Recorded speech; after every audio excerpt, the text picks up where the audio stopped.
Good evening, everybody, and welcome back to the channel. Welcome to another Hockey Talk. It's the All-Star break, so no games on today. Skills competition will be on tomorrow, and the real All-Star game on Sunday. I'm pretty sure I will not watch that, not only because I'm in Munich, Germany, and it's in the middle of the night, my time.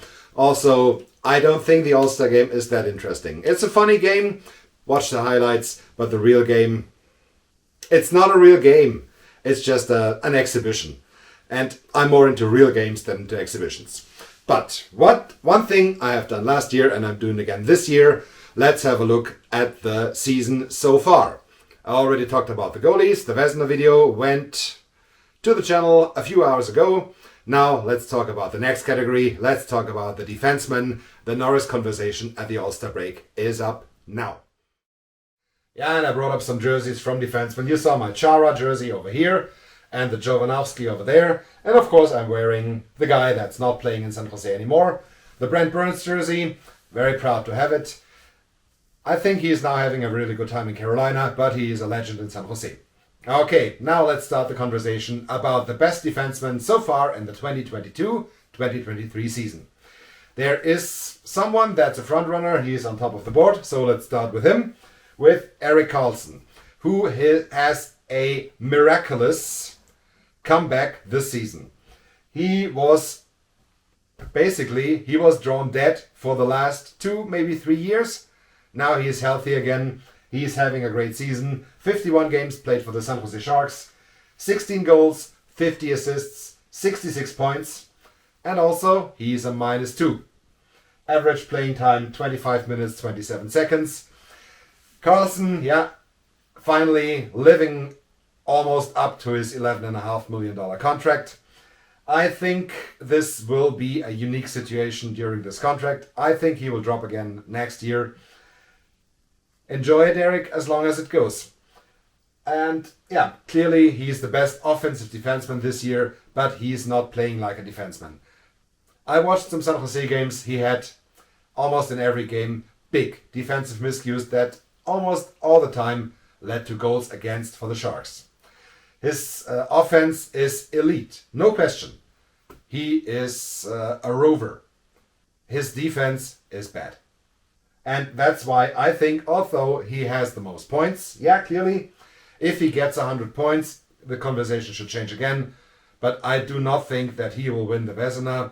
He is the best offensive defenseman, but defensively, he is below average. Sorry, all Karlsson fans, I'm very sorry, but that's the way I see it.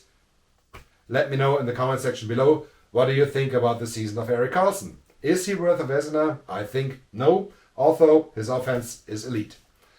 Maybe it helps playing in San Jose, as the Sharks are losing anyway.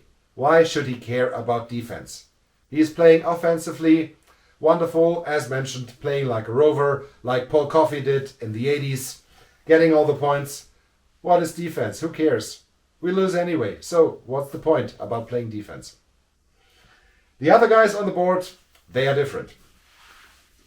So let's get it on with the reigning champion of the Norris Trophy. It's Cale Makar from the Colorado Avalanche, who missed some games due to injury this year.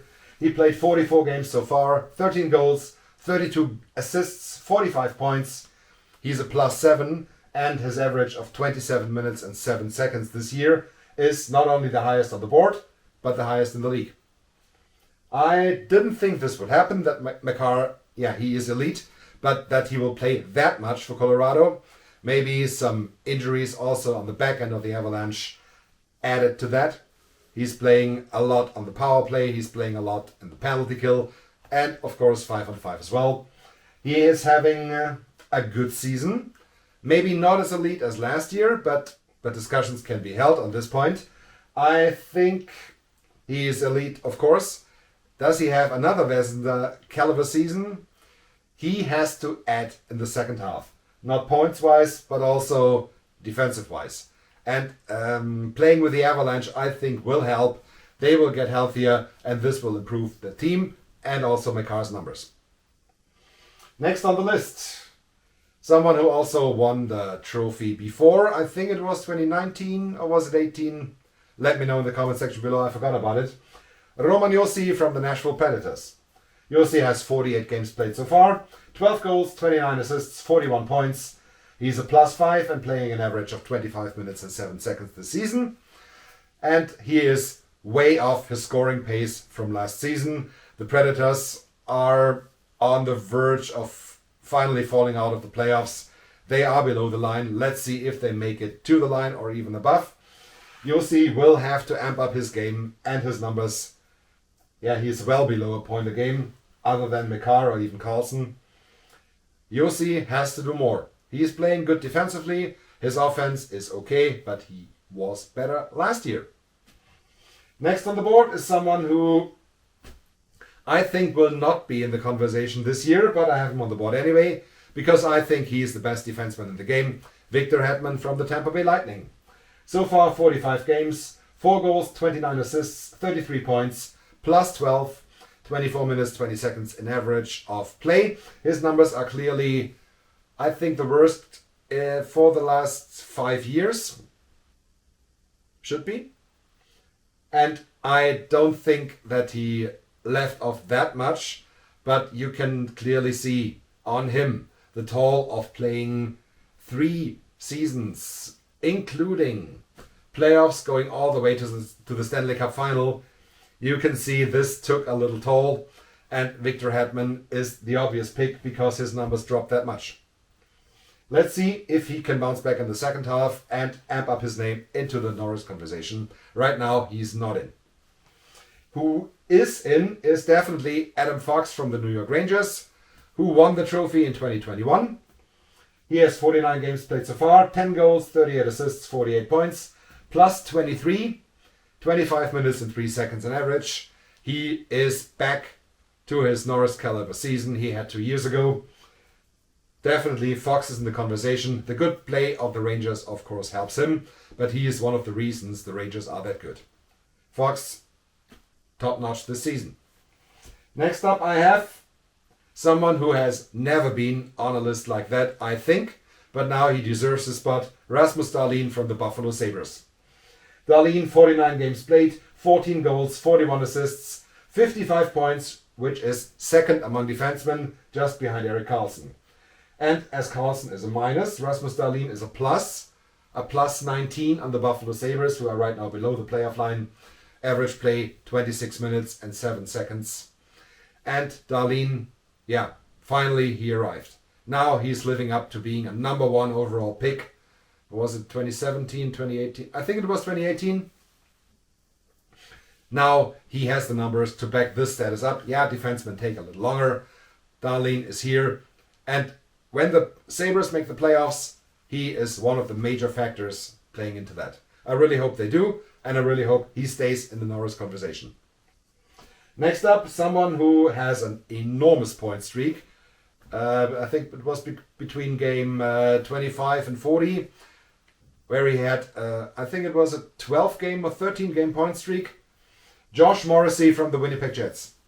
Overall, 52 games played, 10 goals, 43 assists, 53 points, +7, 23 minutes, 39 seconds on average. He's playing very good defensively, and he has this breakout season. He already crushed what previously was his points record for a season. I think it was around 40 points. Halfway mark through the season, he is at 53. Fantastic play, one of the key contributors to the Winnipeg Jets, who are right now on a good way to make the playoffs. Josh Morrissey, hats off. Never thought this would happen.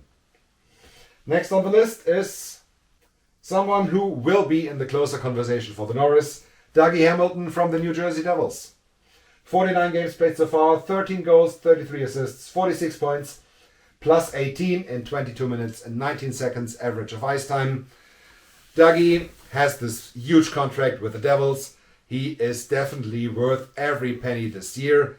And the Devils, I think they will be a playoff team which has 3 major contributors: Jack Hughes, Vitek Vanecek, and Dougie Hamilton. These 3 guys are carrying the boatload of the New Jersey Devils right now. Hamilton should be in the Hamilton must be in the Norris conversation. Next up, Quinn Hughes from the Vancouver Canucks, who are having an awful season. They changed the coach. Everything went wrong so far. They traded out their captain a few days ago. Quinn Hughes, 45 games played, 5 goals, 40 assists, 45 points. But he is a +9 on the Vancouver Canucks. Incredible. Average ice time, 24 minutes and 58 seconds, which is good. And if the Vancouver Canucks have one winner this season, it's Quinn Hughes. They had a second one, Bo Horvat, but now he's an Islander now. Let's see what happens there. But the Canucks, yeah, they are out of the playoffs by far. Very disappointing season. I picked them to make the playoffs. They didn't. Everything went wrong. Everything except Quinn Hughes. Having a +9 on the Vancouver Canucks is amazing. 3 more guys on the board. The first is Miro Heiskanen from the Dallas Stars. Miro has 48 games played, 7 goals, 33 assists, 40 points. He's a +11, and with 25 minutes and 14 seconds average of ice time, he is carrying a lot of the Stars. And he is having a fantastic season. Not only offensively, but also defensively. The Stars, yeah, defensively minded team, but without players like Miro Heiskanen, who does it all, this is not possible. He is very, very good, and he should be a part of this conversation, definitely. And then I have 2 guys from the best team this year. The Boston Bruins with Charlie McAvoy. Let's start with him. Only 38 games played because he missed the start of the season due to injury. But in this 38 games, 4 goals, 28 assists, 32 points, very good. +21 in 38 games is impressive for a defenseman. Averaging 22 minutes and 37 seconds, so one of the lower numbers on the board. A little bit above Hamilton, but below everybody else. They are managing his load pretty good. As mentioned, he was hurt at the beginning of the season, came back earlier than expected, and yeah, he is, I think, the only real offensive defenseman that the Bruins have. A lot of defense, he's doing that as well. Very good. He is their best defenseman by far. Also, Hampus Lindholm, who is also on this board. 51 games, 6 goals, 27 assists, 33 points. But he is the plus-minus leader. He is a +33. That's incredible. Average ice time, 23 minutes and 34 seconds. I thought the Bruins would drop. Many people thought so. Even the hockey guy picked them not to make the playoffs. They've proven everybody wrong. And their defense, because their defense is the best. Remember the Vezina conversation. Who has the best goals against average? The Bruins goaltender. Who has the best save percentage? The Bruins goaltender. It's not only his achievement, it's also the defense in front of him. And McAvoy and Lindholm are the driving forces on the Boston defense. Okay, we have 12 names on the board. Who will be the final picks for the Norris conversation so far? I already mentioned, I think Erik Karlsson, although he has the most points, no. I think in the closer conversation it should include Cale Makar, it should include Adam Fox, Rasmus Dahlin, Dougie Hamilton, and Josh Morrissey. This would be my picks. And if I have to hand out the Norris Trophy today, I think I would give it to Dougie Hamilton. He's doing a great job on defense. He's contributing a lot on the offense, having a fantastic season, and carrying a lot of the New Jersey Devils and doing it very successfully. So, right now, my pick would be Dougie Hamilton to win the Norris Trophy. Let's see how it turns out. Let's see how the second half of the season develops. And let me know in the comment section below, who do you think will win the Norris Trophy? Will it be one of these guys? I'm pretty sure it will. Or do you have any other suggestions? I would have loved to have Vince Dunn on the board from the Seattle Kraken, who has a fantastic season and is also a +30 right now. But there was no room for him anymore. And I couldn't decide to drop any one of these players for benefiting to get Vince Dunn on the board. So I just left him off. But I wanted to mention him because Vince Dunn in the Seattle Kraken is also a very good story this year. Alright, that's it for this one. Thank you very much for watching. Don't forget to hit like and subscribe. And don't forget to let me know in the comment section below, who do you think will win the Norris Trophy 2023? We will continue this conversation. The next video tomorrow will be a conversation about the Hart Trophy. Hope to see you tomorrow. Enjoy.